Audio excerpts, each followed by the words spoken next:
Tia, and I am neurodivergent. Surprise! Or maybe you've already known this. Some fun facts about me is I have a deep hyperfixation with cute cats like my sweet Melon. I love animals. I'm an animal activist. I'm also a pleasure activist. I am originally a New Yorker, and this is my journey of sharing what life feels like as I am discovering that I have not only just a disability, but also an enhancement, which I will further explain later on in the video series. But this was originally a series for me to talk about how I spent the last 47 days falling in love with myself. But in reality, I really spent the last 47 days acknowledging and accepting my neurodivergence. I hope you enjoyed this crazy, lovely, wonderful journey of mine. Enjoy. Good morning. Today's question is, did the Christians literally steal the whole concept of like Joseph and Mary from the Navajo people?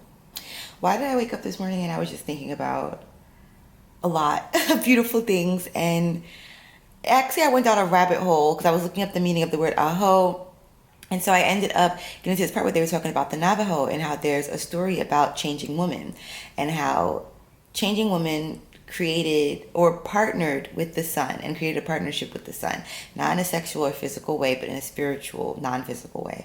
And changing woman had that name because she literally was constantly evolving, just like the seasons, just like the earth is constantly evolving, just like everything, the crops, everything. She knew that there was a season for everything. So she was revered, and she literally created the people of the Navajo Nation with flakes of her skin.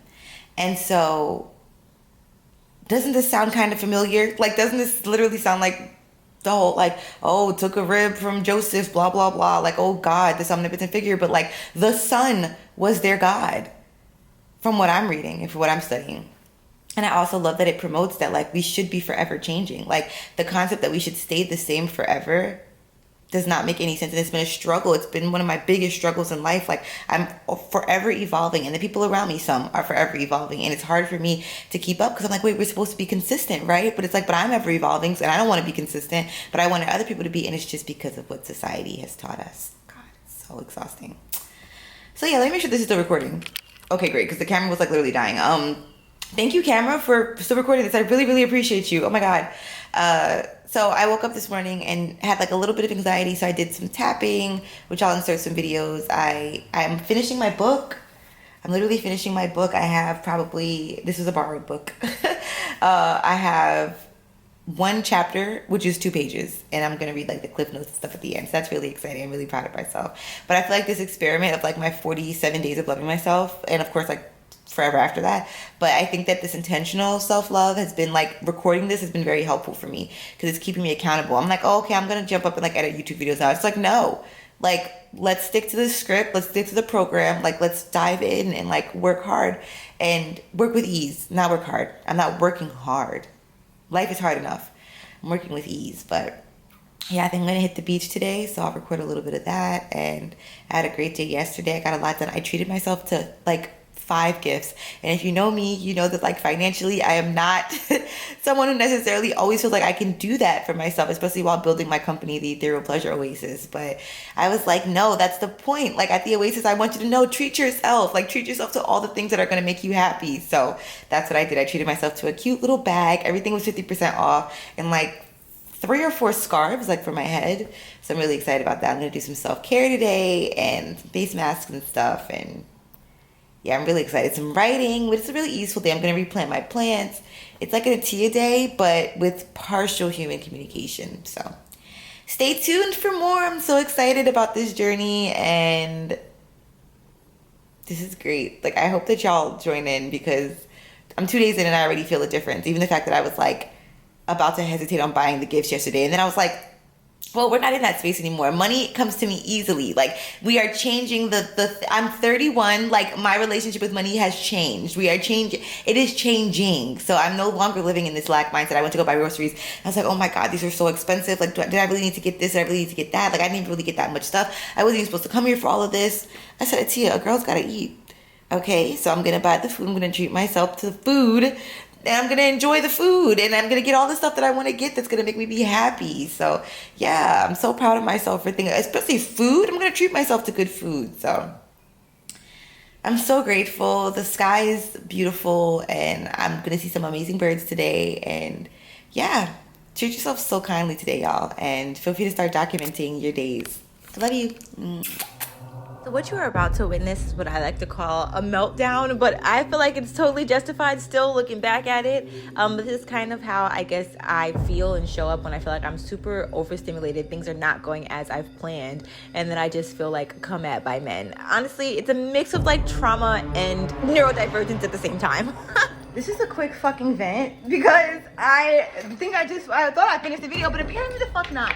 So why was I downstairs and I was waiting for reception to arrive so I can get my package? This man is gonna come downstairs, and I was like about to not even speak to him, but we spoke. And then he's like, he goes outside to security. I'm thinking he's looking for a package as well. So I'm like, oh, okay. So he comes back in with security. I literally say thank you to him. I'm literally like, gracias. And he looked at me like, what? And I'm wondering why he looked at me. Now it makes total fucking sense. This bitch nigga snitch.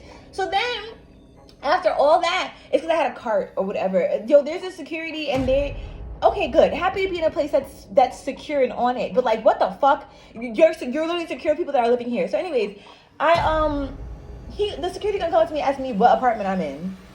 Your mother's. Like, what the fuck? And then he's like, you can't have this cart here. I simply said, admin told me I could have it in here. And he's like, oh, don't say that. He's standing there saying mad shit. I'm like, no entiendo. Like, the fuck? I'm mad I even told him the little bit of information that I told him.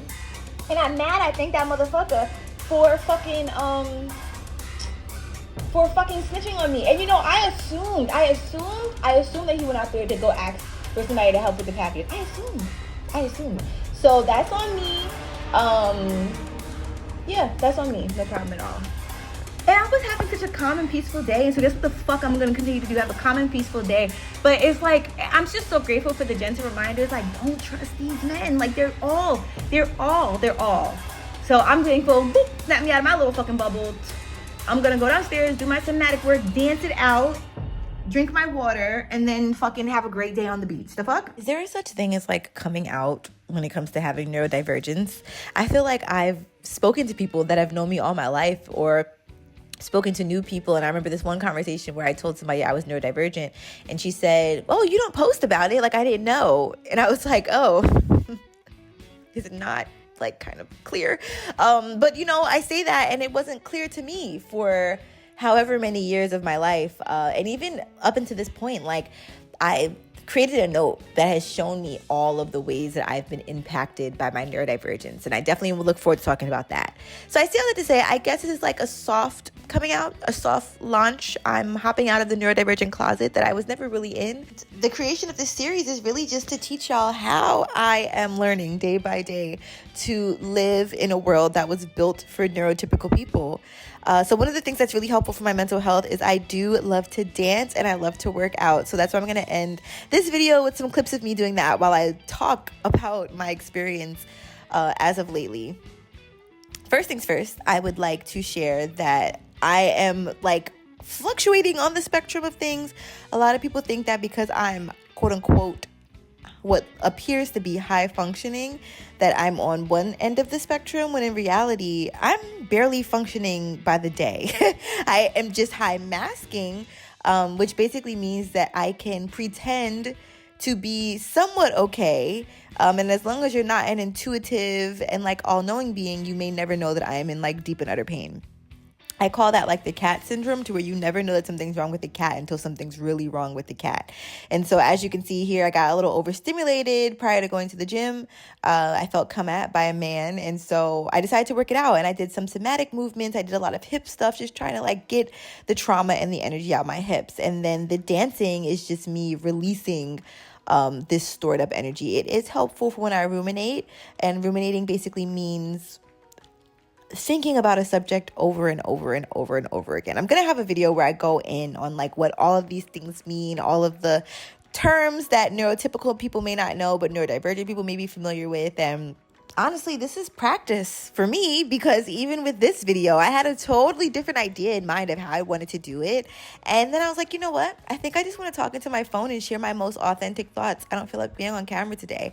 And I'm tired of trying to conform, like I said, for this neurotypical world, when I need to do what works best and feels best for my neurodivergent mind. So that is what I am doing for this video right here. This series is going to be a very full, very transparent outlook at what life feels like living as a neurodivergent person. And so you will see a few of the breakdowns. I may include some of those. I'll give a deeper insight look of some of the more personal things, definitely on my Patreon, for things I just don't want out in the ether randomly, but it's not much that I feel shame about. And one thing I've learned is that no matter how much I try to get other people to see me, all that matters is that I need to see myself, and people are going to have perceptions no matter what I put out there. So this is definitely going to be a very in-depth look. And if you want to learn more about my neurodivergence, I also have a podcast episode. Originally, the podcast was called The Levitia Experience, and it was Levitia Pleasure Podcast. And now it's called the I Actually Don't Give a Fuck Podcast. IADA. I don't know whatever the fuck I actually don't give a fuck stands for, the acronym. But yeah, so check that out if you want to not give a fuck. And this is an example of me not giving a fuck, because I love to lead by example.